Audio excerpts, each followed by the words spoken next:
Welcome to the presentation of our work. The scientific impact of a paper is typically measured by its citation count, the number of citations it has received. Because a paper can only cite older papers, citation count is heavily biased against recent papers.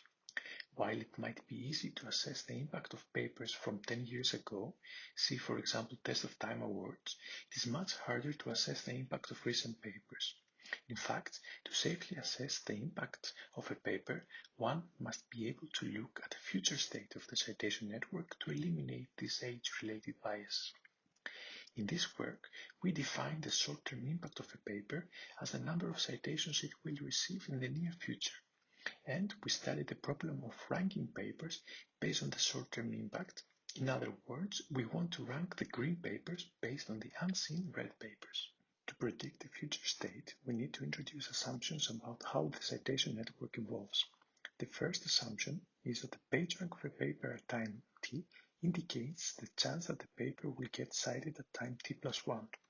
This defines a mechanism where a random researcher explores literature.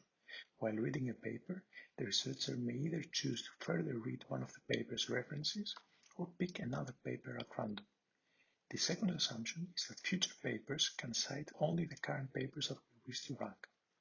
As a result, there is a contraction property that allows us to compute any future page rank by computing page rank of the current network after appropriately modifying the teleport probabilities.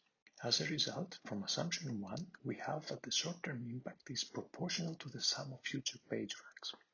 Moreover, using the corollary of assumption 2, short-term impact can be efficiently computed as a page rank of the current state of the citation network.